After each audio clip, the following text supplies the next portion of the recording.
Well, all right, ladies and gentlemen, welcome back to another DADCAW, 10:11 p.m. on Friday, the 25th of September, 2020. Hey, we're once again behind a DADCAW, but that's just how things have been. Lately, I've actually been so consumed by, I guess now it's 3 different things that are not really directly related to any of the skills that I have really been practicing and honing thus far in the last year or so. Most recently, I sat down the Batman playthrough, and I've been trudging along working on a script for a video essay style piece, which will be more audio essay than video essay, but there's going to be a video component, so it's going to be quite unlike the other reviews that I've done as of late. And that's been a skill that I sort of know my way around. I've done it before, but trying to do it in a way that feels satisfactory is proving to be a little bit more tricky to nail down than initially expected, and that's been one of the things that I've been exploring recently. Meanwhile, we progress a little bit further, and very recently I sat down to do another interview over on the second channel, where I talked with a CSGO analyst and dirty Valorant caster, Maui Snake. Cool guy. Give him a smooch. He's, so that was the second interview that I've ever done. So it's, again, not completely new territory per se, but new enough and still in a space that I haven't fully gotten my legs yet, we should say, that it's made me think about the way that I learn and the way that I test my limits and all that stuff. And the third thing, because 3 is actually 3D.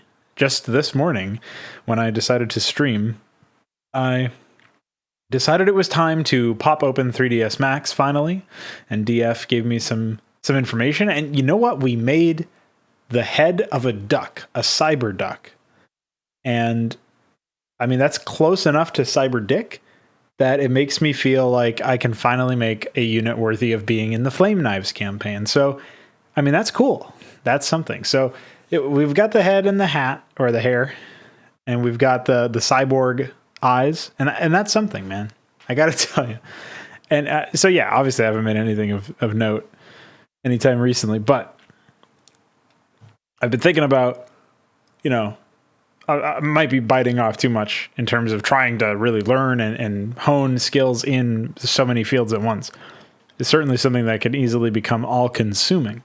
And jack of all trades is a master of none, and so on and so forth. You really got to pick a couple of disciplines, I think, to be really disciplined about your learning of and your mastery of. And in a way, modding is like the ultimate test of that. It's like, oh, you got to do so much. You got to do voice acting, you got to do script writing, you got to do level design and game design in a way where you're designing like mechanics and stuff. And you got to do programming and play testing and so QA stuff as well as actual production stuff. And in a way, modding is like the test to see how much you can, how far you can extend yourself, right? Because then even after that, depending on how publicly you want to release your product, you might have to get sort of into the whole PR angle of stuff too. And I would recommend doing that in an insane way, but simple enough of knowing like which communities to branch into and all that can definitely be helpful. So yeah, ultimately it just comes down to the fact that I guess in a way I've been sculpted by my interest in modding to consistently seek out new things that would be very different. And I think this has been reflected in the projects that I've chosen to spend my time with, where Hydra's like a complete revamp of Brood War, and that's something very different than what I've been doing before, like the last few projects that I've done. Even old Hydra was like, let's just try to make something that's really good within the confines of remastered, obviously. And the content that I made before that was a very strictly single player campaign and consummate. And so you can kind of trace this like series of things that I've been doing differently as time has gone on, and I've been doing things that require more of me and doing things that require different skills. And now here I am doing that again, but obviously not directly in the way of something related to the Brood War stuff that I've been doing. The 3D stuff is obviously like that, but the video essay stuff, unrelated, and the interview stuff, unrelated. It's just one of those things that makes you think about how exactly you might want to spend your time to get your work done in that sense, and to I guess it's a transition from goal-oriented thinking to something that's a little bit more about habitual progress, or just habits in general. I guess you could think of it as habit-oriented as opposed to goal-oriented, because in a sense the goal is to make content, but that's such a nebulous goal, and there's a lot of goals that you can break that down into. Make an engine so that we can make content in that engine, and then make that content within that engine, which means like a bunch of other things. So there's like learning programming and stuff so that you can learn to make the engine, and then there's just actually putting in the work to make the maps and the races and the gameplay parts of things, and the testing and all of those things that go into making actual content. And so you can imagine where you can really get lost in the goals in that sense. But the habit of not just working on stuff, but also like seeking out new challenges, be they new ways to implement your existing skill set, to put that skill set to use, or new skills to learn to augment your skill set. I think that's a very vital line of thinking to get into. If you can get into that headspace where you're thinking more about all the different things that you want to, well, rather than thinking in terms of things that you want to accomplish, think in terms of the habits that will get you to those things, in a sense. I mean, for one, I think that's just more useful. I think you think of all of those things, the habits that will lead to success. You think of like living a healthier lifestyle. You think of having a better sleep pattern so that you're not always as tired. You think of finding a way to be better at time management so that you can slot in all of these times to learn the skills that you need to learn. And then you think about actually learning the skills. And like, if you think about the habits that breed that kind of competence and confidence in your own abilities, that will carry you to the finish line in a way, in its own kind of way. If you can discipline yourself into that manner of thinking, of conceptualizing about what needs to be done, you can really get somewhere special, somewhere, a path just traveled very infrequently by a very select few individuals, it seems. So, yeah, I think the idea that we have in our head of somebody who just constantly makes content, constantly is on the grind, at least in the circles that I swim in, it's something of a truism where you just expect that anybody who's got success has been doing it for a long time. Like, generally speaking, people who have lasting success, I think as a rule, and maybe this has never been broken, to be honest, but people who have lasting success in their careers, just by definition, they have to make content for a long time. So they have to be on the grind for a long time, because that's what lasting success means. Like, it's very rare that you do one piece of content and then be remembered forever in that scene.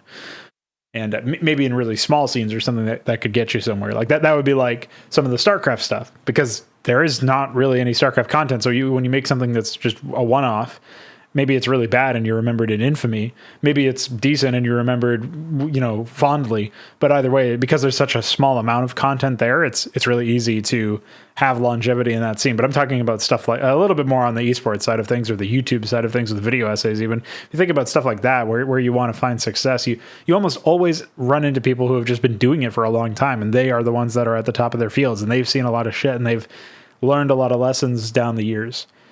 And because that's a truism, because that's just something that you can take at face value, if you know the scene that you're dealing with, you know who to look for that meets this kind of criteria, it's really easy to just take that for granted.